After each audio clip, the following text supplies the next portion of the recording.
Hey, hey, Saad, another week, another show, episode 23. How you doing? Doing good. It's Veterans Day, man. Happy Veterans Day. Thank you, my friend. Thank you for your service, Saad. Can you tell us a little bit about give us a overview of what you did, and then we'll talk a little bit about Veterans Day?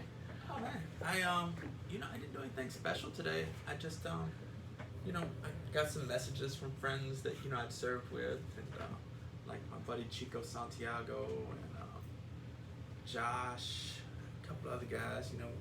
We just shot me off messages and wished each other a happy Veterans Day, and because usually like on Veterans Day I just think about like guys that I served with in the military, and like, hey, how are they doing now? And then sometimes that's, I just think, oh, like today I was like, man, I haven't talked to Chico Santiago in a while, and I just shot him off a text message. I'm like, hey, happy Veterans Day, brother. And then that got us talking back and forth, and then another buddy of mine, Chris Broga, he's a doctor, and he went with me to Haiti as when we was doing peace enforcement during the Haitian Revolution in 2004. And he shot me a couple messages today, and we talked back and forth, and then he was like, you know what? For years we've been talking about doing this battlefield trip in the U.S. On Civil War battlefields. He's like, let's do it for 2021. And I'm like, yeah, let's do it. And he lives in North Carolina. I think he lives outside Charlotte. Maybe it's Raleigh. But I think we're talking about doing it we was talking back and forth about doing it in June or July. And I'm just going to fly out to his house, and we're going to get in his car, and we're just going to make our way and hit some Civil War battlefields all the way up to Pennsylvania, where we'll do Gettysburg and hit Gettysburg. But it was Veterans Day that sort of spurred that conversation, because we hadn't talked in a few weeks as far as like messaging each other back and forth. Maybe it's been a month or so, and so it was like that's sort of what Veterans Day becomes for me. It's just an opportunity, just a reminder to reach out to some of my buddies and be like, hey, I wonder how this guy's doing, because we shed blood, sweat, and tears together, and that just causes us to sort of reach out. So it's a cool day, and then, I got this little shirt. It's the Till Valhalla project.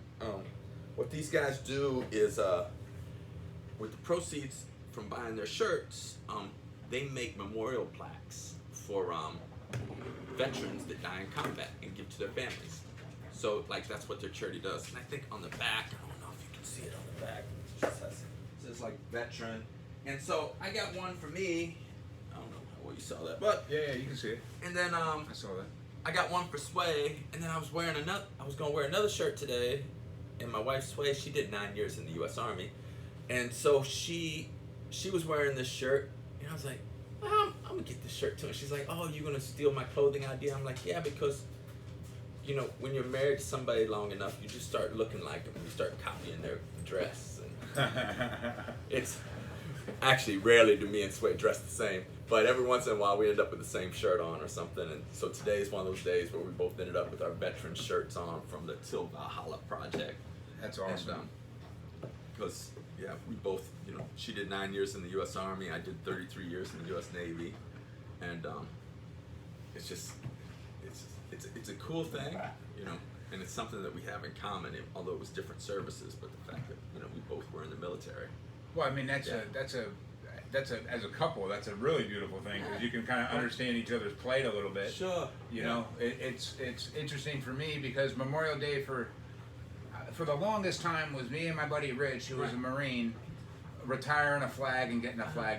Yeah. And so we would go to the VFW, and Nice. it was like a ritual. Like he wasn't married, I wasn't married.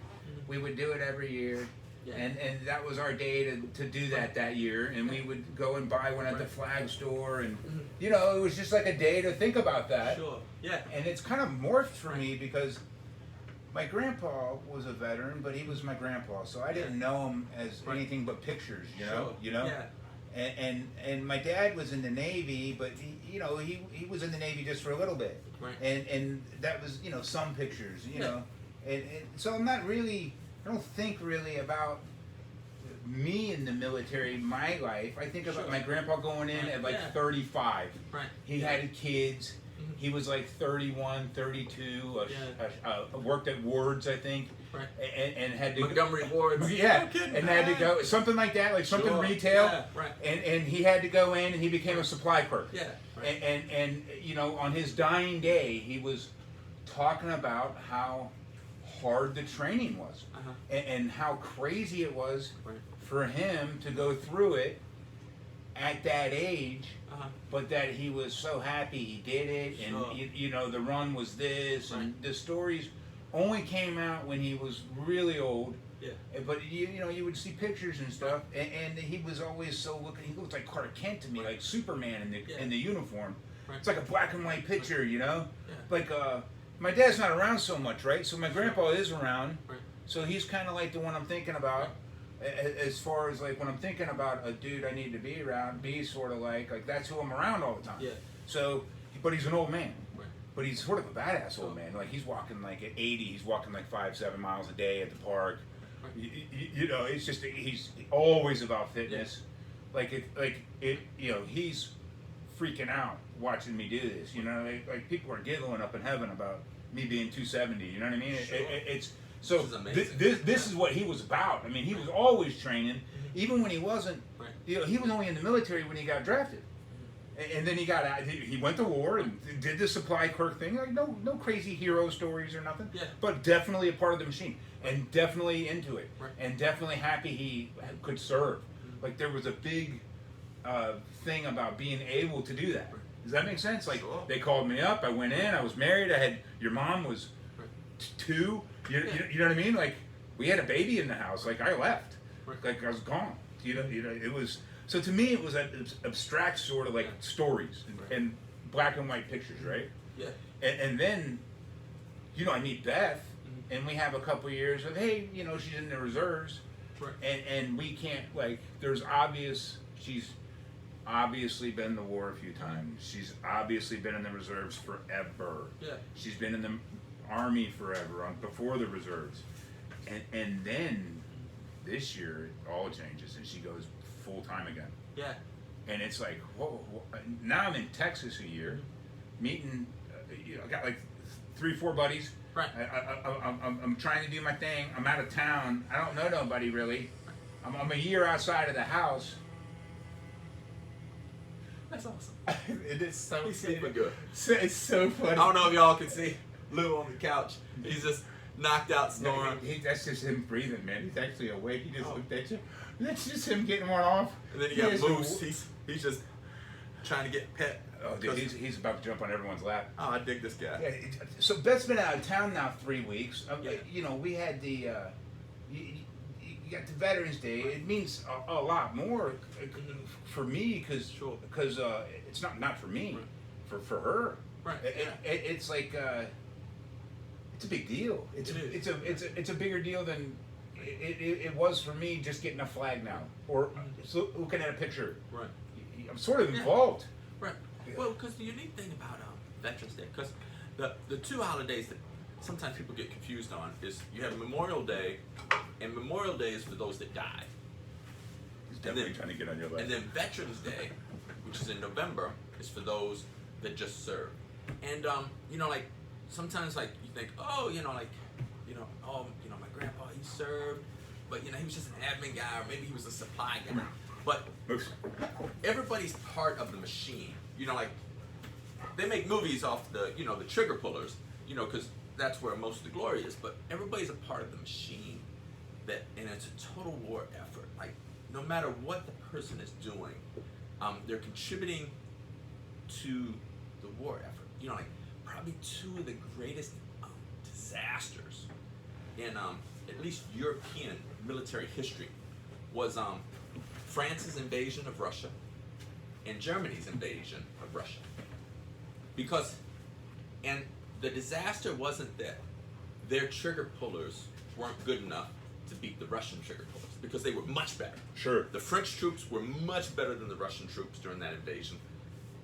The German troops were much better than the Russian troops during that invasion. They invaded deep into Russia. That's a mistake. And where both of them went wrong was it was the rest of the military's effort that their inability to support through a supply chain these forward deployed troops.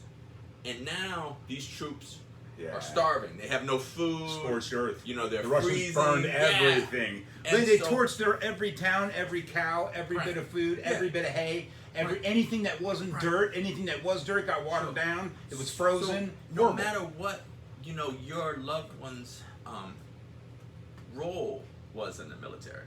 It's like, okay, well, you know, like I think Beth is a finance person. And he said, ah, shit, you know, they don't do cool military movies on finance people. She does You know, signal actually.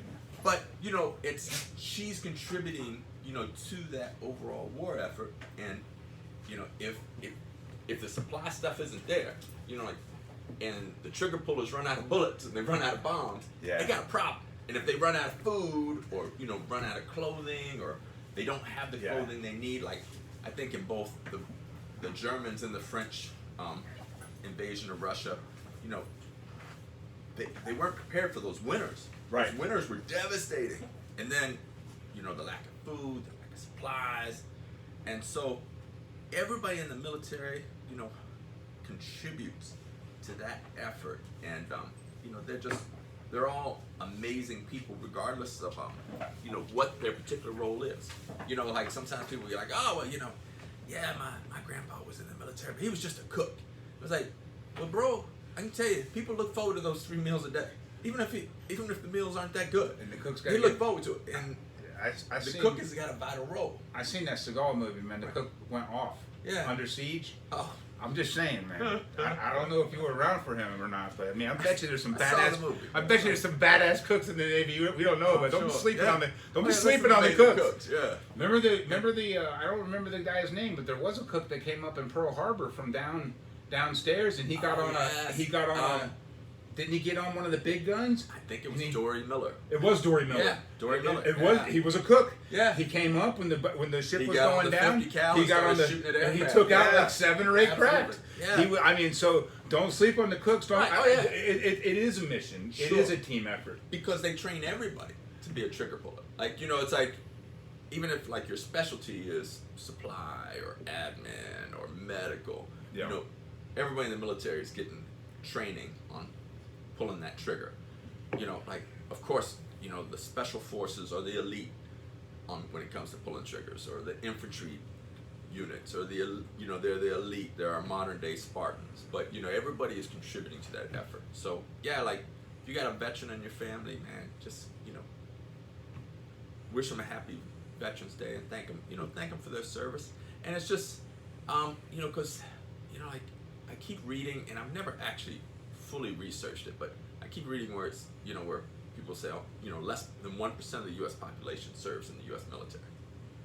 You know, so when you think about these wars, you know, like we're all, you know, making a contribution with our tax efforts, but you know, there's 1% of them that are like, okay, we're gonna go get them, and, you know, we're gonna do this. And there's not a lot of appreciation in the job. Sure. I mean, say thank you. Yeah. At least once a year. Yeah, like, you know, like say for Stomp, his wife Beth is in the U.S. Army, and she's off for 4 months. You know, Georgia doing like some signal training. doing some training. You know, so although, you know, she's not in Afghanistan or Iraq at the moment, though, you know, eventually she probably will be. But you know, like that's 4 months of family separation between, you know, a husband and a wife, and that's tough on families. You know? Yeah, it's a weird thing, man. Sure. The trainings are super regular. She was Right. just in San Francisco this year. The hurricane thing was, she never left the office for 2 weeks. Right. I mean, there's Yeah. some times where she's just back to back, never ends. Yeah. It's just work, work, work. I don't even understand it. I mean, as a person who's used to like getting a paycheck and a 9 to 5, and you're done at Right. X time, that's not how this works. No. This is people. She's calling people, and she's like the third in the room sometimes. So she's getting like bereavement training and like all this weird stuff that comes down the pipe. And you know, there's a satellites. She's in 2 areas. She's in logistics and signal. Yeah. So you end up taking care of like moving around satellites and stuff around. Like it gets crazy. So this is never ends. So No. and we're in Texas now because of that. Like Sure. And then we're leaving. Right. Like I'm gone in a year and 2 more years max, I think, and we may be able to stay and get another base around here, but the odds are like 20%. You know what I mean? Right. It's so you don't know where you're going every 3, and we're doing this. We signed up for 12 years of this. Yeah. So she goes out of the country, and I'm stuck wherever I'm at. Right. And it's me and the dogs. Not a big deal because no kids or nothing, but it is a big deal because it's for me. It's weird. I'm a social creature. I'm used to like being in. I've been in one spot my whole life. Like I was born and raised in St. Pete, Florida. That's my spot. That's my home. Right. That's I was so to leave, meet you is awesome. Right. But I'm not going to the gym no more. I'm working. You're not talking to people no more. It's a work You miss environment. all your friends and family back and forth. Yeah, there's no family. There's Sure. no one. I can't go to Sarasota and see my cousins and go to the football games and go to across the state and see my sister and the kids, and it's just weird. Yeah. So I think I'm a little bit homesick. And then like I got pissed off at somebody I know here because he's a super sweet dude, but he canceled like 3 plans on me, and I'm like not in that point in my life like where I'm hanging out with people that are canceling plans on me and shit, or looking to make more plans. Yeah. So I'm like, dude, don't make no fucking plans with me no more. I don't cancel shit. So if I tell you I'm coming, I'm gonna be there. Yeah. I may be late or something, but Sure. I'm there. Right. So. But then I look at my situation and I know like 4 people here. Right. And I'm like, dude, am I canceling one of them? Sure. You know what I mean? Yeah. Right. So no, man, he's a super nice dude. Sure. Right? He gave me, I'm sorry for being rude. I'm not trying to do that. Right. And I go, you overbook. I get it. Just don't make plans with me. Yeah. We'll just hang out when you can hang out. Let me know when you can hang out.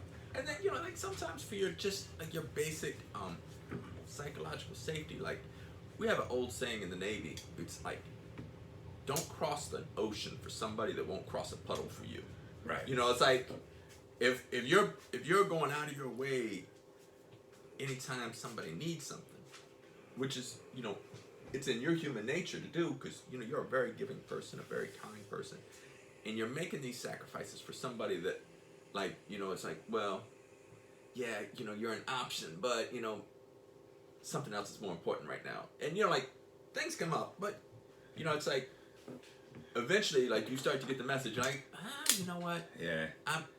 I'm this friendship is not as important to them as it is to me. And it's not that makes him a bad person. It's just, it's like, hey, it is what it is. It is what it is. Right, yeah. It really, really is what it is. And then sometimes you just got to be able to say, okay, I just need to move on for this, or at least set boundaries. Like, hey, bro, like you keep canceling on me, or Yeah, like, that's what I say. At least I say. Right. I thought about it for a little bit, and I was like, I'm saying something. Right. Yeah. Like, no one gets a pass. You get a pass. Right. But he is a sweet dude. I do Right. really enjoy hanging out with him when I Sure. do. I just need to maybe not invite him someplace because maybe he has a hard time saying no. Right. Which is standard. A lot of people have a hard time saying no sometimes. Maybe they want to, and they're just overbooked. Yeah. Which is standard too. But Sure. I had to look back at the situation and go, it's not really about him. Right. This is me missing my wife Right. and maybe a little homesick. And I think I saw a picture of my cousin who visited, and like one person's visited in a year, Yeah. which is weird because Sure. I bet you when I go to Hawaii I get a few more visitors, Yeah. maybe. but so maybe like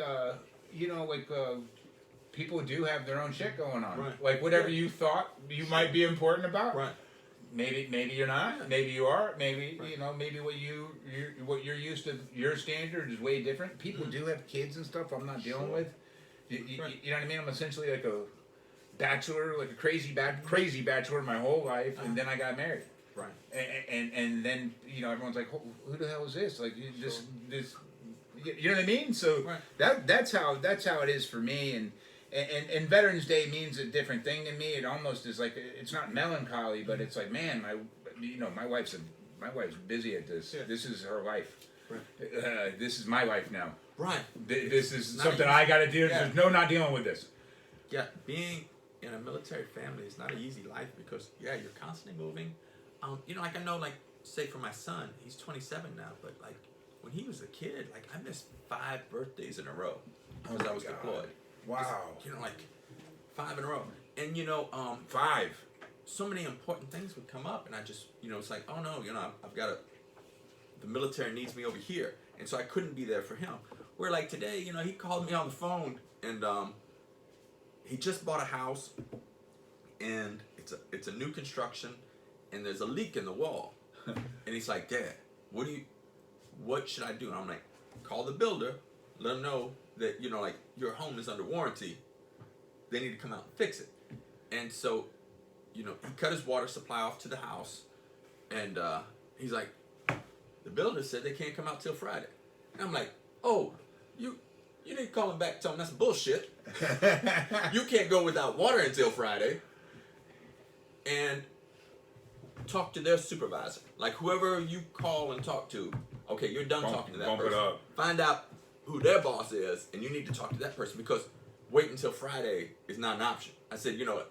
I said, you know, of course I got a guest bedroom for you here at the house, you know, because my son lives here in San Antonio. I'm like, you can come over and you know, shower, and you can stay here, you know, at my house. But the person on that building company, D.R. Horton, they need to come up with the right damn answer. You know, like if you work for D.R. Horton and you think that's a good answer, you know, like there's a leak in your wall, shut off the water to your house, and we'll have somebody out there Friday, and today's Wednesday.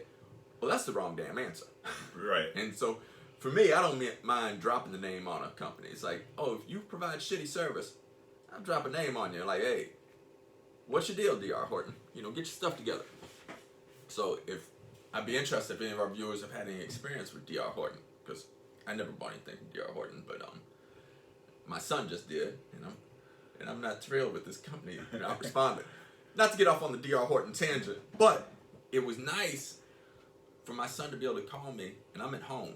Right. You know, like, I can help him with the things in his life. Where, like, when I was in Iraq or in Haiti or the former republics of Yugoslavia or some other deployment, and he had a problem that he needed to talk to his father about, he couldn't get a hold of me. You know, it's like, no, Dad's gone. Okay, I'm going to have to ask somebody else. And so, yeah, that's one of the challenges of Veterans Day. And ironically, it was like he called me on Veterans Day, you know, because he has this problem, which is really cool because I love the fact that my son, he's 27, he lives in San Antonio. I get to see him all the time. I go to the range, shoot with him all the time. We eat meals together all the time. He comes by the house. We do stuff. It's a great life. But, you know, and I think back to all those years that, you know, like I wasn't there as much as I wanted to be, and that's the sacrifices. I think it's why you get life. That's why you get so excited now about any time you do get it, and the excessive time, and the fact that he came with you when you moved back here and committed after college to come back here with you was it. You know, it's like one of the you know, one of the things you talk about a lot. Sure. You know, it's one of the biggest things in your life is your relationship with your son and how that relates, and it reminds me of. I have some friends that are vets, and my friend George, his dad was a Vietnam vet, and George went into the Marines at 17, and he was in for years and years, and he has a lot of PTSD from the first Gulf War, and his son is like 10 now, and if he didn't have a son, you know, as much as I have worried about George, I would be way more worried about George if he didn't have a son. Yeah. So this suicide amongst veterans is a huge and the Mission 22 is, you know, like our first hashtag, and it's always going to be, and that's something we got to talk about with Veterans Day too. It's such a serious thing. Sure. These men, like my friends, like Vince and George, who I know, they're just so troubled. They're so troubled by their past.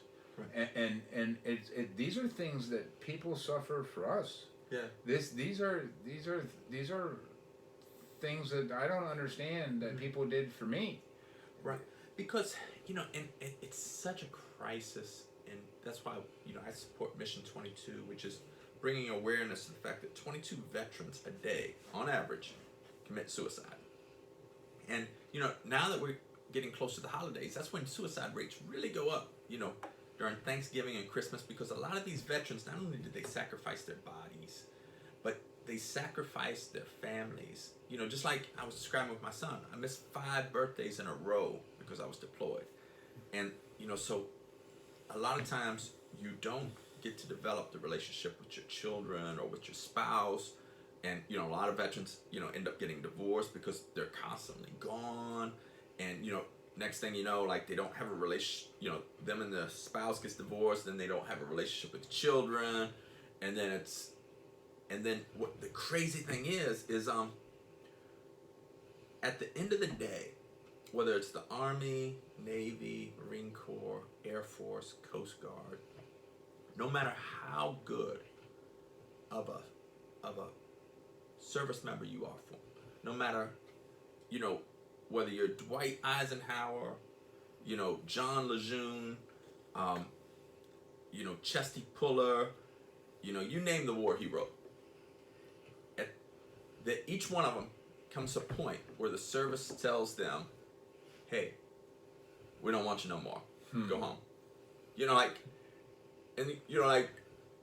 The words don't come out exactly like that, but the message they tell you is exactly like that. Like, no matter what you did, and it may be a service member that's done a couple years, it may be a service member that's done 40-some years.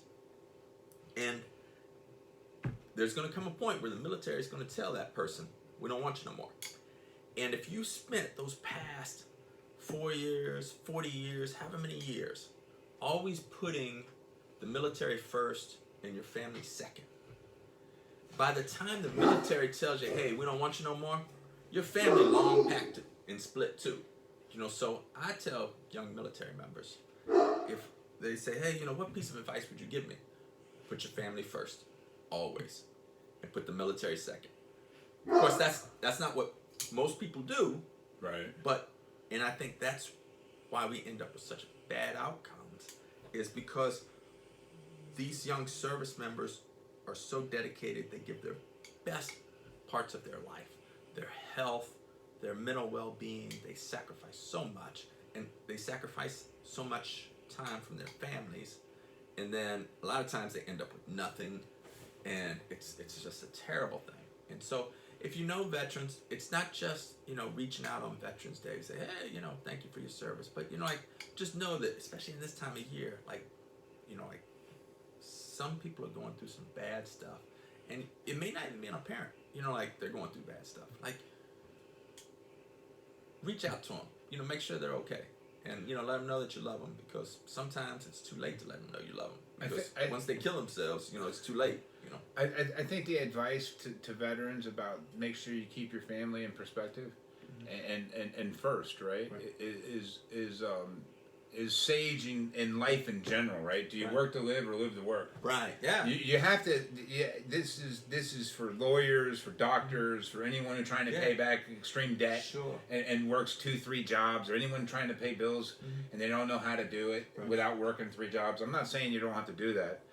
I'm saying keep in mind why you're doing it. Yeah. And at least understand what the why you're there. Right. Like it is for the country, sure, right, but it is for your family too. Like Beth didn't make a decision to go back without talking to me first. Yeah, sure. There was no hey, what do you think? And I knew, being that we were really newly married, and she didn't appreciate where she had been for the last 8 years. She wasn't happy there as she was, challenged, I think, more than anything. She wanted to get back into the challenge of the Army full time, and I think it is extremely challenging for people that need a heavy dose of responsibility, right. Yeah, and need to feel needed. And I think that's, I think she has that mother effect on the people she's in charge of and the people that are underneath her, and I see that on the emails, and I see that on the text and the group text when she's actually in charge of classes or leading the classes, and I think she likes that. And so they're doing it for the family, they're doing it for the country, and they're doing it for everybody. Really, these are giving people, man. These are people that are kind individuals that don't mind sacrificing everything, the potential for everything. Sure. No one goes to work, thinking they might get asked to kill somebody or be killed, and that is what you sign up to do when you go into the armed forces. That is the bottom line. Right. When you are learning how to be a part of a machine that is about taking people off the planet, and you're part of that, so you can get taken off the planet. So it's a weird job. It's a hard job. It's a job I don't think anyone can understand unless you get in, which is why the dudes that are in it have such camaraderie. Right. Like my people, George started talking about the Marine birthday 2 weeks ago. Right. So it's a big deal. So he's reminding everybody for 2 weeks. Hey, this is coming. This is my big day. Like if you want to know anything about me, this is what's big to me. Sure. Like we don't talk about Christmas for 2 weeks. We don't talk about my birthday at all. Right. We talk about the Marine birthday. Yeah. And so I think there's a reason. I think there's a reason there's people so connected to it their whole lives. Right. And it's a tough balance that all veterans have to balance. I mean, and it's not just veterans, but like people in any profession where I talk about work to live, or live to work, and it's just rearranging those words, but they mean significantly different things. And one of the things, like I mentioned when I retired from the Navy 2 years ago during my retirement speech, that one of the things that hit me was a Winston Churchill quote where he said, cemeteries are full of indispensable men. And a lot of times, and what I took from that quote was that a lot of times we're so dedicated to our job, whether it's the military, but whether it's your law firm, whether it's the police department, whatever company you're working at, you're so dedicated to that job, you think, man, if I miss a day or I do this thing with my family, the company will go under, the military will go under. But the reality is cemeteries are full of indispensable men. That company, the U.S. military, the nation will go on long after your death. Yeah. Like, when George Washington died, as great as he was, the country kept going on. Like when Dwight D. Eisenhower retired from the Army, as great as he was, the U.S. Army continued to go. Yeah, they will pull an $83 a day substitute in for your ass real quick as a teacher. They will replace you quickly. So fast. And like, as important as I thought I was to the U.S. Navy, after 33 years when I retired from the Navy, to my great surprise, U.S. Navy ships continue to get underway and sail the 7 seas. Yeah, without me. At the end of the day, the most important thing in the world is for me to make sure that I'm not pissing Beth off. Right. That you're supporting her in the pursuit of her dreams. Yeah. And just in general, that's the one person I got to make sure I'm treating with the utmost respect, with the utmost. And and the people closest to you are the ones that you need to work more on that with. Absolutely. Because they don't necessarily get the best of you. They get all of you. Right, yeah. They get all of you. So they get you when you're waking up crabby. They get you when you're short with them. They get you. Yeah. And to have somebody in your life that is a veteran like that, and, a little bit of gratitude needs to go my way to her too for that. You know what I mean? Because it is a pretty crazy thing, really. They, like you said, 1%. I didn't know that. Yeah, like very few Americans actually serve in the military, and those that do, they sacrifice a lot. And so, as a nation, I think you would think for 1% that there wouldn't be so many problems with getting funding for things. Oh no, the weapons we get are very expensive. Like the bases we maintain, the infrastructure, it's very expensive. I mean, there's been numerous reports to show where the United States spends more on our defense budget than the other top 10 nations in the world combined. Like, we spend a lot of money to do this, and it gives us a lot, a bang for our buck, a lot of security, because there's money that we spend that ensures the protection of our coast. Like, when's the last time the United States had to worry about a foreign invasion? Well, freaking never. Not since World War II, where we was worried about the Japanese, and even then, the best they could do was, hit Hawaii. Because with our Navy and our geographic location, another country's just not going to ever be able to invade us with any success as long as our military is this powerful. You know, Right. like if we let it diminish, you know, then it could possibly happen. But the way we keep our Navy so strong, along with our Air Force, Army, Marine Corps, it's not realistic for another nation to invade us because they just can't move their troops over here Sure. because they'd have to move them by sea. And nobody has that inventory of ships in their arsenal to bring those troops over. And then, even if you could bring them over and say, you know, drop them off in California or drop them off in New York, you know, how are you going to resupply them? Because our Navy is so dominant on the sea. Like, literally, you could take the world's navies, put them all on one side, tell them, go meet the U.S. Navy in the middle of the Pacific and the Atlantic Ocean, and we would sink them all to the bottom of the sea. There's that much of a difference between our Navy and the rest of the world's navies. It's not even a close discussion. Yeah, well, it's in a lot of places. You know, it's doing a lot of things. Sure, because that's what keeps commerce free. That's what, you know, keeps the prices of goods. Because that's originally why the U.S. Navy was created, was because of the Barbary pirates, you know, robbing our merchant ships. And they created the U.S. Navy to go over there and stop that trash.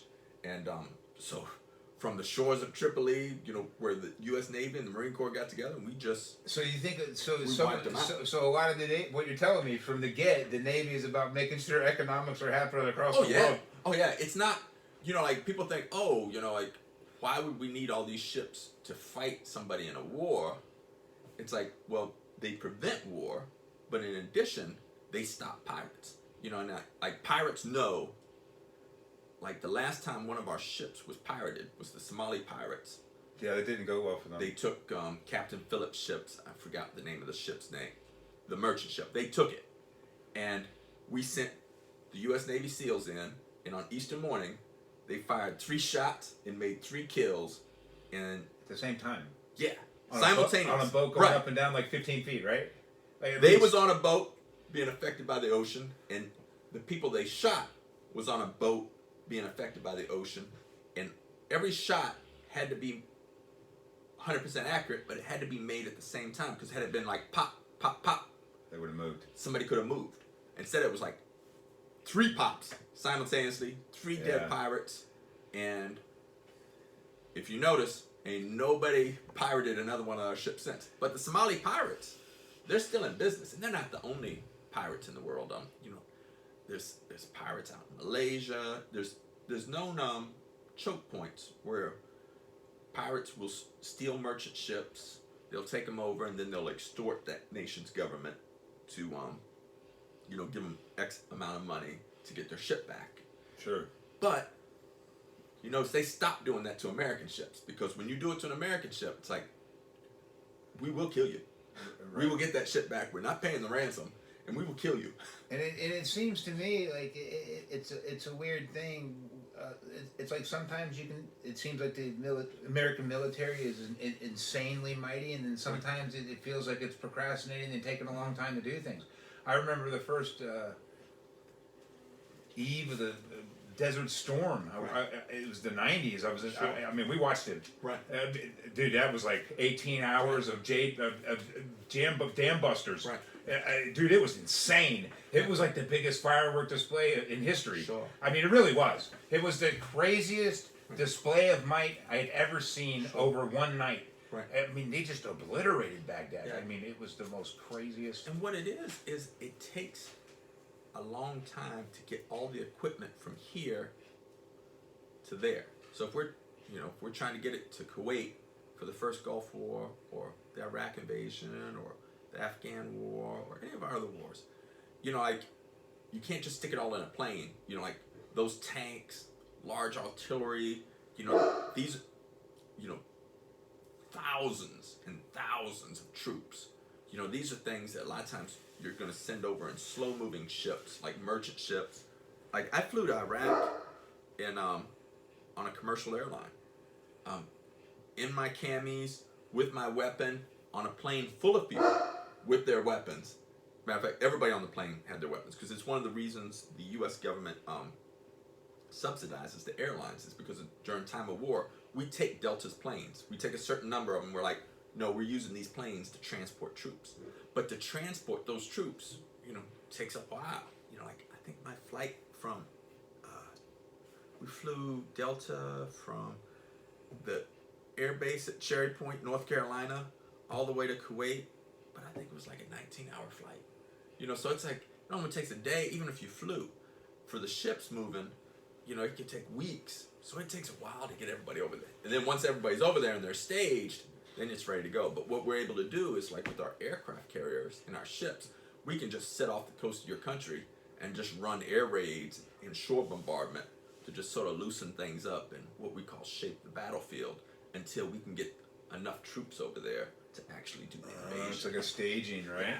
So it's like, we'll keep you busy while we're waiting on the troops to get there. It's so weird because you're bringing up Delta Airlines. You would never think of that. And then if you think about the Merchant Marines, right. Those dudes are almost like their own Navy, but they're down for like 9 months a year. Right. They're on a boat like 9 months a year. I mean, that's a crazy job, dude.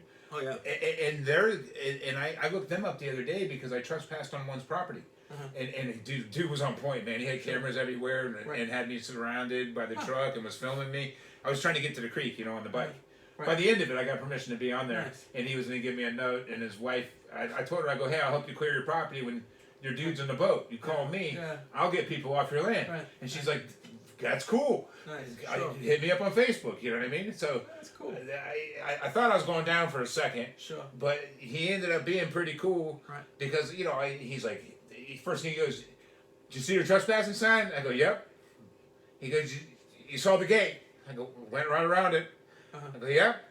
Right. I go, I also saw the for sale sign. And I go, and I'm not even lying, I've been here before, man. It's just so beautiful. I was just riding my bike here and I drink some water and sit down here on this log and chill. And like I hiked the creek a little bit. I just love the creek. Right. And he's like, yeah, I know you're not doing nothing. I can see that. But, like this dude was seriously on point. Like his hands looked like he ripped me to shreds. And he looked like 10 years older than me. And I'm like, man, this dude's been on a boat a long time. He didn't look like he was bigger than me or nothing. Right. He just looked like he could rip me to shreds with his hands because his hands looked like they've been mangled for 25 years. I mean, he literally looked like he was a 55-year-old merchant marine that had a big-ass piece of property and shirts and worked his way to get that. And he was definitely protecting it when he was on inshore. And he wasn't inshore much, so he had them game cameras set up nice. Right. So yeah, it's weird how it really is a bigger unit. Like when you think of the like one of the biggest things I think about Veterans Day, it's a weird thing. I think of my friend Bob Catano. He's dead now. He's like my father for the last 10 years of my life. He's a really cool old man, and he would take me to the VFW, and the VFW was Bob's place to go on Friday night, and that was like a Veterans Day every night.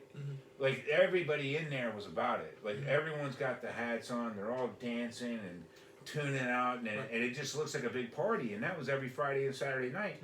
And there would be 300-400 people there on this dock in Madeira Beach. It's the coolest VA ever. We got to go if you ever go to St. Pete. When I get to St. Pete and you come visit, we'll go there. Cool. Really good hamburgers and wings, and the beer was super cheap, and it would flow. And this is back when I was drinking, so you couldn't get in there unless you had a veteran. Right, you have to be a veteran of Foreign Wars. I'm a member. And they pour them stiff, man. And it's like a weird atmosphere because you're literally a guest. People know you're not. You can't go up and get the booze. Right. You can't go up and order the food. Like this is like our thing. You're just allowed to be here. It's a private club. Yeah, it is a private club. So it's a cool day, man. It's always been a big day, not for me, but a day that I like to celebrate. It seems to me like one of the more legit holidays, if not the most legit holiday, to me. I'm not like super Christian or anything. Right. To me, it's a legitimate, like a holiday that's based upon people who, we're really willing to give everything, and not for anything specific, but an idea of America. Right. And I think nowadays it's so. We think we're so divided, but I don't really think we are when we get into a room together. Yeah. I don't think you're really that divided when you see an old man that served. I don't think you're that divided when you see a person who's helped other people for a lifetime. If you're at least a decent person, I don't think we're that divided. And I think we need to remember that to be Americans is an honor and a blessing and a privilege. Oh yeah, we got lucky to be born here. Yeah, for sure. Like you hit the world lottery being born here. Like life is good. I mean, we got a lot of stuff we need to work on and get better. But I mean, if you've traveled the world, like I've traveled the world, you know, with the U.S. Navy, and I've seen like what real poverty looks like, you know, and I've seen what suffering looks like, what war looks like in people's neighborhoods and in their towns, and it's not pretty. And Americans, we're so lucky for many of our freedoms and the things that we just don't have to worry about. So, but hey, let's move on from veterans and let's talk about our question of the week, which is a number of people at my school are doing the No Shave November.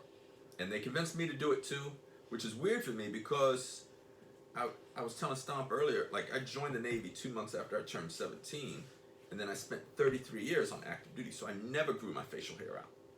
And then when I retired 2 years ago, I just kept shaving because it becomes a habit. Like you do something for 33 years and you just keep doing it. And then so my students convinced me, do the No Shave November with us, and I couldn't go all in. Like I tried to grow the beard, but I was like, man, I can't do the beard. I can do the goatee and the mustache, but that's as far as I'm gonna go. Like I had the beard growing out yesterday, and I was like, man, I'm shaving this off. I just can't work with it. Yeah, you hit one of the weird phases. Sure, but a number of us don't know how to grow a beard or like what you need to do. I mean, of course, like you just stop shaving, your facial hair is gonna grow. But like, there's an art to it, and I feel like you're an expert at this art. And I've gone. I think as long as 15 months. It might have been 18, but we'll say 15. For some reason, it's like that number seems. It was definitely well over a year. 15 months, I'll say I went once without shaving anything. Wow. Anything. Mm-hmm. And that's what they call a year of growth. Right. A year of beard growth, a yard, right? Yeah. And the concept of this is pretty strange, that you're not going to shave anything. And you know you're going to go for a Wookiee effect. And it takes like a weird mindset, because you're going to go through like a few hard times where no matter what, you're going to break. So this turns into like, I tried it 3 times before I actually got a year. So I broke 3 times. Right. Like I went like 3 months, and then like maybe 7 months, and then like I think once I went 10. But you end up, what happens is you end up trimming it. Right. And as soon as you trim, you keep trimming. Yeah. And the next thing you know, you got a goatee, Right. and you ain't got no beard no more. Sure. And so at some point, you got to decide what you want. So when I went like, when you go for a year, it gets weird up until about 3 months. Because at 3 months, it's long enough that you're actually getting an idea that you're going to have a beard. It hasn't gotten long enough that it's crazy yet. Yeah. But you know it's filling in, and you're in. So that's the first phase, is not cutting nothing. Now I suggest, my last 2 big beards, I went up like an inch at the bottom. But if you let it all grow in, what happens is once it comes down the side and takes over where it grows, it just looks sick. It comes into a cone. It turns into like a magnificent beard. Right. So at the 6 month mark, you're golden. It's easy after 6 months not to touch it. I suggest if you're going to touch it, you wait 3 months before you touch it at all. See what kind of beard you have, and then maybe you go get a professional and you talk about what beard you want in the end, and then have them start tuning it up for you. Okay, the whole time. What's your advice on a guy, he starts November 1st, what should he do? Nothing, man. The first month, you just wait it out. There's not much you can do. It's not going to be long enough to do too much. You could probably get into some oils or something if it was a really bushy beard or a pretty long beard. But usually in a month, you're just going to have it's going to itch a little bit. You might want to keep it off your neck a little bit. If you know you're not going to go full on and you want to see what the beard looks like, figure out what style you want, and then you would start trimming up. You want to keep your cheeks off. You want to keep it off your cheeks. You might tune down where you would get like a pair of clippers and go like from a 1 to a 2, like faded in. Not the easiest stuff to do when you're first learning, but if you get into it, it's not a problem. You can figure out how to tune it. So now you said oils. So you're talking about motor oil, Yeah, vegetable oil. What kind of oils are you using on your face? There's a regimen, right? So I do like a balm. So it's weird. Okay, so this has been trimmed many times. So this goatee's been around for years, in one form or another. Sure. But if I don't hit nothing in it, it doesn't stay together, and it comes out in the morning, and it's all crazy. Sure. It's huge. So there's two that I like to use. I prefer the heavier duty stuff. Most of the time. But if you want to just have it like you're not wearing much at all, there's a lighter balm too. Right. So this would be like if I was maybe like reapplying something. Mm-hmm. So the heavier stuff I prefer, right. And I would use in the morning to set it, and that's what I use today, and it's set pretty good. So when I tune it or brush it, you gotta brush it a lot. Wooden brush, right? If you have a plastic brush, it's gonna pull out, and if you use rubber bands, they're gonna pull out. Okay. You don't want to damage the hair because it starts kinking. Now I do wear the rubber bands because of the mask. Right. It's really hard to have a beard and a mask. Mm-hmm. So, but all I do is trim my mustache and my soul patch, and that's it. So it's a wood comb you're using, not a plastic. Wood comb for sure. You get these on Amazon real cheap. You get like a pack of them for like $5. Okay. You don't have to buy nothing expensive. Right.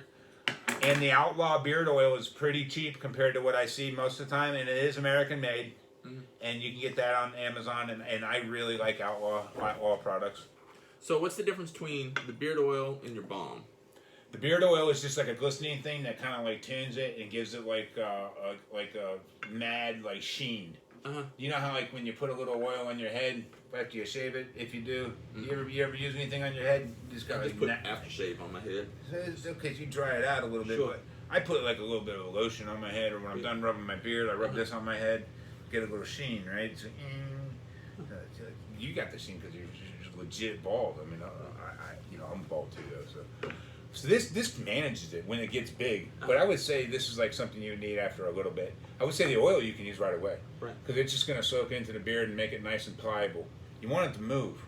You don't want it to necessarily be like super hard. Mm-hmm. So it keeps your face from getting dry. Maybe beard dandruff prevents that. Yeah. It keeps the follicles nice and dry, and I don't use it every day. Just like every other day, I use the oil less than the balm. I use the balm every day to keep it nice and manageable. And then the oil I use when I remember to when I want it to be a little shinier. And it all smells pretty good. Yeah, and I get the this is the Outlaw. Bad and the version I like is the badass beard wax. So it's got a donkey on it. Yeah. Oh, how cool! Badass beard. So that's the nice. that's the kind, like it's all Outlaw, and then right. But this is the badass beard. Maybe the Outlaw is the kind I use. Yeah, badass beard wax, and the Outlaw is the name of it. Okay, they have so different badass flavors. Beard oil or beard is probably the name of the company. Yeah. And the Outlaw is the name of their particular. Yeah, I think either way, it's right on Amazon as this. It comes right up. Yeah. And there's a zillion buys of this, so I gave it a shot. And man, I've gotten some expensive oils, right? And they can be expensive. And I think this stuff's only like $20, and this is only like $20 each thing. So $20 for this bottle? Yeah, and that'll last me months. And this has lasted maybe 2 months, and this I had maybe 3, and I use it almost every day. So this is like when I mean the lighter. This comes out. It's a little bit of a. This is slicker, right? Smell to it. Yeah, so they're all the same. Oh yeah, it's like almost like a cinnamon. Yeah, take a little finger of that. Put that. You might want to wipe that on just wipe that on your finger and rub it in like wax, and then rub it on your beard. See if you like how it feels. You don't have to much at all. That's probably way too much. Oh really? But what you don't use, you put on your head, and for sure it's going to wax right into your head and make you feel nice and sweet. So I just put it right on. Yeah, exactly it, and just. They want it in the root. You're trying to get it in the root, and it kind of straightens out. You definitely have a little. Your wife probably say something about your beard smells different when you come home, because you're gonna have a nice little manly smell there, the Outlaw smell. Well, the cool thing is that it's not a female smell. By no. It's a so man. It's like a. Because if I came home, because I never wear cologne. Yeah. So if I came home smelling like perfume or something, and be like, you hang out with me, man. You might get some. You might get some essential oils and stuff. You never know with me. Yeah, I like the oils. I like the lotions and stuff. I see. Keep the tattoos nice. Not that I put it on all the time, but I should. Yeah. So the lotion's good for the skin, and it's really good for the beard. I mean, especially. I don't have what's called a bushy beard anyways. I have like a wavy one. But I got a big split in the middle. Like, it splits. Right. But when that's not by design? No, man. Just by nature? And the wave, like, I have a real big wave in my beard. Yeah. So it kind of keeps it all in one spot. Now, otherwise, it kind of gets a little rough, man. It gets all crazy. I mean, it really will get crazy. Yeah, it'll kind of follow where you go, really. See. Nice. You know? Damn. So, like, when I've had the big beard, like, I remember I went on a trip with Beth, and this goatee was another 7 inches longer. And I had no, it was a full beard I got done. That was it. I had the full beard. It was like maybe 6 inches longer than this. It was down to here. Right. And we went to the Caribbean. Gave some chick like $120 to braid it all with beads. Nice. And I come on the boat, and I'm just full on beaded out, like I was like a damn pirate. Or like I was in Cool in the Gang, man. Nice. So and then like me and Beth sang some like karaoke, and she was drinking, and it's really fun when you're not drinking and your wife's drinking and you're doing karaoke, and we did High Plains Drifter, and I got the beard. Nice. And it's like a weird thing. You don't ever have like a 12-inch pirate beard with beads and shit. But you go to the Caribbean, you spend $100, you get like a weird look for a week, and the beard turns into like a friend or something. Right. You get used to it. Mm-hmm. Like you pull it over to the side, and I like it. I think when I'm 50, I might go no beard. Really? I'm trying to get under 250 and then keep training and like I'm almost there. So okay, so when you wash your beard, so you get in the shower. Are you using some kind of special beard soap, shampoo, or just whatever you use for the rest of your body? Yeah, man, I'm just like I just use one thing, man. I just like a dude, just soap. Yeah. Just Dove. Mm-hmm. I have like but I used to have a little bit of eczema. Before when I went all meat, all that shit went away. Sure. When I went no carbs, every bit of skin problems and stuff I had went away. So I used to get like eczema up on my hands a little bit, and I would have to be sort of careful a little bit, and I would react to deodorant, and I still do react to deodorant. I assume. I haven't tried it. So I would have to use like special like band deodorant, has no chemicals in it, and I would. Hold on, you said you assume. Are you saying you don't use deodorant? No, I haven't switched my deodorant up, so I don't know if the other stuff would bother me. Okay. Because I haven't tried something new. Because I was thinking, shit, man, I'd smell you if you weren't using deodorant. I'd be like, no, I know we'd be friends. I bathe regular. Well, at least once a day, sometimes twice. That's good. Sometimes twice. Not regularly twice, but occasionally. So in the shower, you just the Dove same soap. Yep. You just wash your whole body with, and then occasionally I'll use like a Beth has some pretty crazy conditioners. Oh really? Like black girl conditioner. So if it's feeling like now the reason he says black girl conditioner is because his wife is black. Yeah, she has a fro. Yeah, so, I didn't want anybody to think, why does his wife use black girl conditioner? Black it's pretty thick. It's pretty good conditioner. It's like stuff for. It's thick. It's like I use that occasionally, like once a week, to like condition it out. So I'll condition it once a week. Okay. But if I don't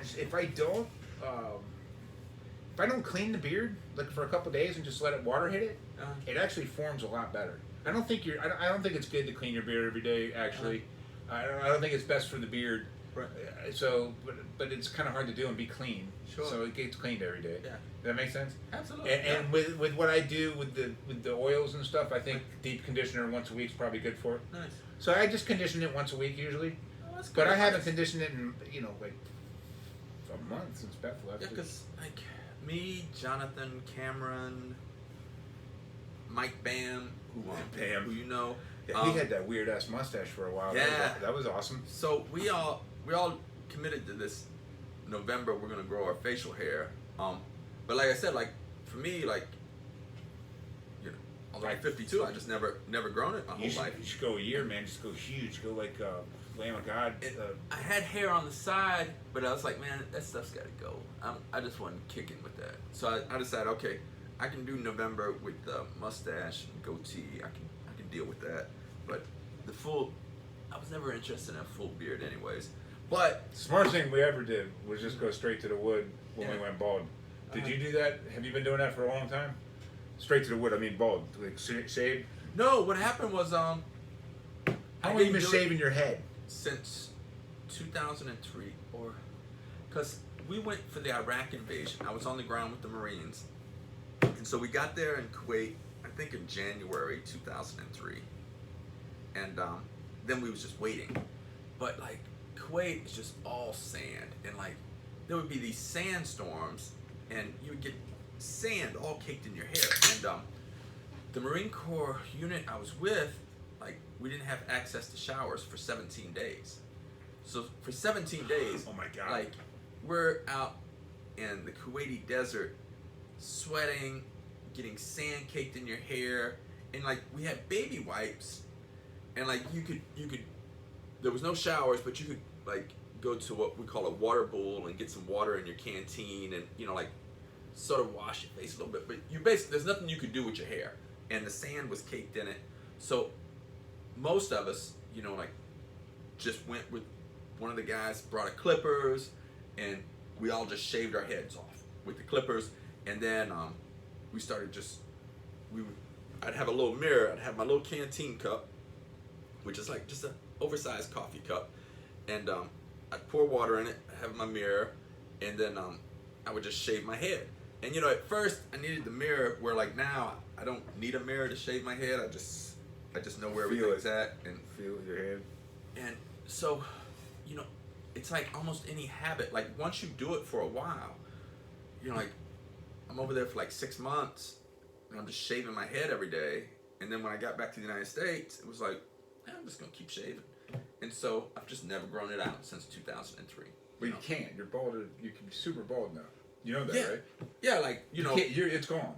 right. I'm sure You're yeah. aware of that, right? Right. Yeah, Okay. like I mean, like I get stubble if I don't shave for a couple On the days. sides. Yeah, you get the rim. Right. But yeah, like there's not much on top. I made a video, man. Yeah. I made a video of me using a Warhammer, that big ass Warhammer, smashing like some fucking tables and shit. Yeah. Like in my old alley. Right. And at the back of the video, man, I saw this patch. This patch. Right. I didn't know what it was. It was this thing right here. Yeah. Turns out it's my skull. Nice. I'm smashing this thing, right? And I don't ever see the back of it. No one told me about this hole in my head. I don't think anyone's telling dudes around them when they're going bald. Right. I got this hole, dude, like a straight up tan head Yeah. thing. Right. Like, it's gone. Sure. It was like this. It was a solid 2.5 inches. Right. 3 tops. As soon as I saw it, I knew it was over. Right. I was like, there's not a fucking day in my life I'm going to have a stitch of hair in my... I am not going to be the comb over dude. You didn't want to grow it real long on one side and No, comb it over? man, no. Oh man, I heard chicks dig that. No. No. And then, you know what? I was like, man, I got the whole... I'm going to embrace this. I'm going to go bald. And I'm going to be nice and slick. And I did it for like 2 years, right? Really? And then I was like, I'm growing it back out. It's just a little hole in the back of my head. No big deal. I'm going to grow it back out. Yeah. And I went a whole month, man, and it just never came. And I was like, It's done. I got this rim. Right. Nice. This sort of comes out, but it looks like I have cancer or something. It's like it's super like thin, Right. way thin. Like it's sort of there, but it ain't. So, yeah, the bald head thing is just a given. Sure. I think it's the easiest haircut in the world. Because I save so much on barbers. I spend a little bit more on razors, but I've saved a ton on barbers, and then I save a ton on shampoo because I don't, the same body wash, for my body I use for my face and my head. It's just like, whole thing. So it's like you said, your Dove soap covers the whole body. It's like, okay, we're done. Yeah, easy. I don't need any other products. I just got my soap, and we're good. And I thought that was interesting because,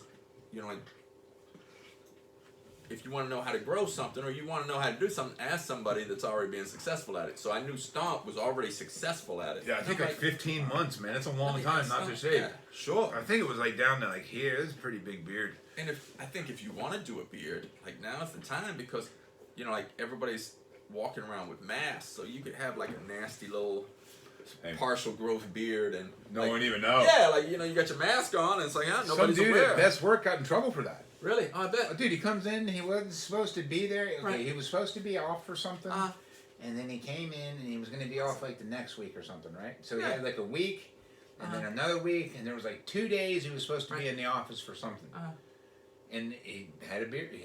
Full-on beard growing underneath for like 10 days or 2 weeks or something. He was coming in for a week and he's going to be gone for a month or something. And he comes in and took his mask off or something and everyone saw it. He just gave himself up, I guess.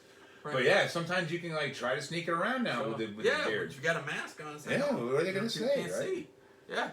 Yeah. That's great. And it's funny because, me and Saad talk about the shaving the heads and we talk about Beth and the conditioner. And we got called skinheads that one week. Oh yeah, like somebody saw us on the videos. It just assumes a lot of things. Well, sure, because that is the nature of social media and our society in general. Is people assume and stereotype. So you see two guys that look Caucasian with bald head, and you're like, oh, they're probably racist. But the reality is Stomp's wife is black, my wife is Asian. It's like. But I guess we could still hypothetically be racist. I just don't know if we could get into those racist clubs. Right. I don't think it's going to work very well. At least they wouldn't have a family membership plan. I'm guessing. You're like, well, maybe we take you, but we can't bring you. I don't think I think I'll just avoid it. Yeah, me too. I think it's easiest just not to sweat that a little bit. Well, we actually if you go back a few videos, we talked about whether a person should consider joining a militia or any of those groups, and we went in depth on it, but then the end answer is like no. No, don't do that. Our recommendations, don't do that. No. Don't join any of those crazy groups. No, hang out with cool people, man. I love everybody. Yeah. Like like one of the people I hang out with here the most is trans. I mean, me and the Kenny ride 2 times a week sometimes, and it was. I thought it would be like the weirdest thing in the world, and it is. Yeah. It is very strange. I'm not saying it's not. Right. But she's as cool as anybody else, and you get past things, and you learn how to be open to new experiences, and all of a sudden you're learning from it. So I think everyone should be open, and it's been a beautiful Veterans Day and a tough Veterans Day for me in a lot of ways, and a weird one in a lot of ways. But I'm glad we got a podcast out, and glad we. Any more beard questions? So you use the beard oil. Say when it's maybe shorter, and then when it grows longer like yours, maybe go to the beard. I think when you got to control how it's shaping, you go to the balm. Okay. And if you want to put a little sheen on it and make it like a nice and hydrated, you use a little oil if you want to hydrate it, like you would hydrate your skin. Yeah. And keep it nice. Okay. And then if you want to shape it a little bit, you would use the balm. And I think when you get bigger, you would probably want to use the firmer balm. Okay. So there's all levels. So. And then for us that are new doing it, I would just get some beard oil. I would maybe try some beard oil. Maybe if you're just doing it for a month. If you're not doing it for a month, I wouldn't worry about it too much. Just see if you like it. Right. I would if you're past 3 months, you need to start worrying about product. Okay. And then if you haven't gone for a full beard, right? I totally and I mean full. If you haven't gone like full on, let it ride a year, you got to do it at least 1 year of your life. You got to see what it's like because it's a totally different look, totally different feeling. You might really enjoy it. Mm-hmm. Like I totally enjoyed having a long beard. It didn't get in the way too much, and you would end up like patting it, and you end up doing like this a lot. You almost feel like you might be a little smarter. Come here. Well, my plan is I'm gonna. How long are you gonna go? I'm gonna go through the month of November with this little stuff. And then, so I'm committed for that. But after that, we'll see what happens. Depends on how it feels. Whether Sway likes it. Whether they always want you to cut it. Maybe you keep it just to cause riff in the house and have a little bit of fun time figuring out who's going to win that argument. Or maybe I'll stick it out and grow it as long as yours. I doubt it, man. People can't. That takes serious commitment. Sure. Like you would see. That's what actually happens. You get 2 or 3 people around you, and then you see who holds on, and then someone's the record holder, right? And then everyone waits, and then they're gonna start fucking around with a razor eventually. Sure. And they'll try to trim it. Right. Then it's over. Yeah. So the biggest enemy to a beard for real is the shaver. Right. Take it out of the house. Yeah. Like take the clippers out of the house. Right. You gotta wait a week, 2 weeks, like from the day you're gonna do it, like wait 10 days because you're gonna kill a year of growth. Sure. Just trying to fucking save it a little bit. Right. Don't trim it. Right. For real. Or pay somebody that you trust. Even they're gonna screw it up, man. Sure. Like I went and made sure that, like when I got mine trimmed, I went to a specialist. Right. I went to my buddy's wife. My buddy had a huge 2-year beard. Travis Deschon off Facebook. His wife was in Brandon. When I went for my year trim, it's on Facebook. On my YouTube page, there's a year beard trim on there. Nice. When I went to Brandon, I filmed it. Nice. Because it was a year, and then she trimmed it up nice and brought it all in nice, but it was a mistake. Because as soon as she cut it, it needed to be trimmed again a month later. Then I had to do it when I was in Texas. Right. And I took it down. And then when you remember when I first came here, man, it was super long. This thing was like down to here. That's when I first had this huge But beard. I can't remember whether you had it on the sides. I did just a little bit in the very beginning, and then I trimmed it like the first week. And then went straight down to the goatee. Yeah. The goatee's been when I've had the longest. I've had a goatee since high school. And then the beard came maybe 10 years ago. Maybe 5 years ago I started doing the beard. I don't know. But once you start going with a long beard, it's hard not to do it. And when it's gray, it looks sick.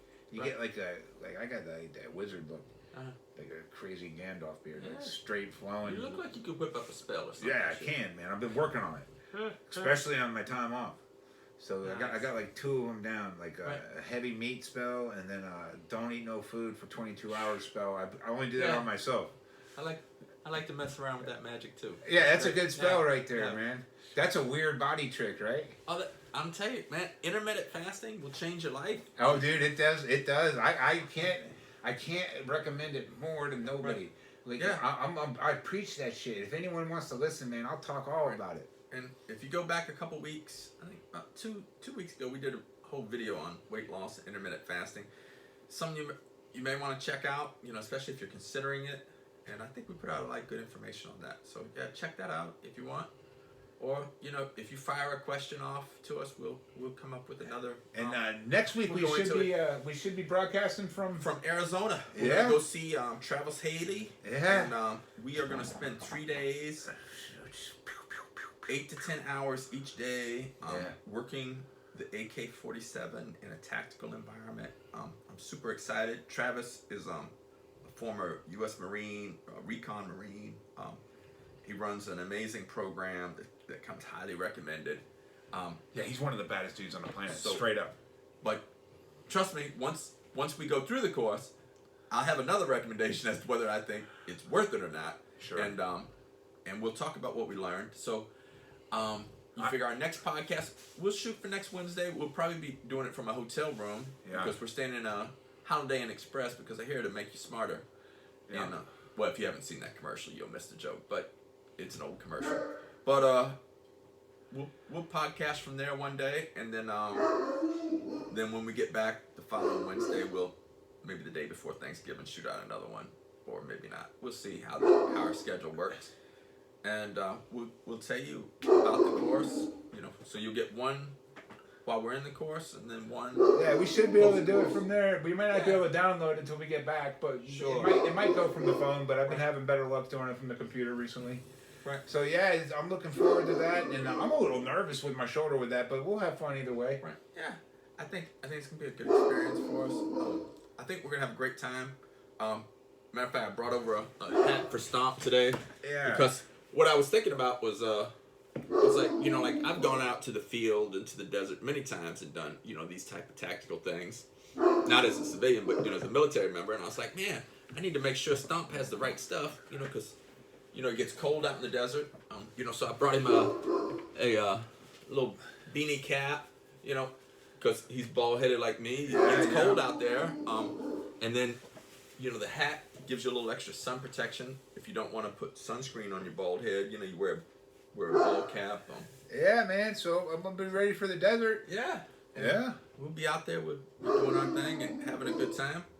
Yeah, it's going to be a blast. I'm looking forward to seeing Arizona. I've never seen it. Right. And me and Beth are planning the trip there in March anyways to see the Grand Canyon. Cool. So a little preview, little drive out, little preview on the drive. Now that you mention, I've never been to the state of Arizona myself. No, really? Yeah. That's awesome. I've never been there. Yeah, we should. This should be good, man. Heck yeah. Yeah. It'll be a good time. Absolutely. So, Stomp Strong. Have a beautiful week. We will get to you next week. Absolutely. Yeah, Cool. be good. All right, be good. Happy Absolutely. Veterans Day. Happy Veterans Day, guys.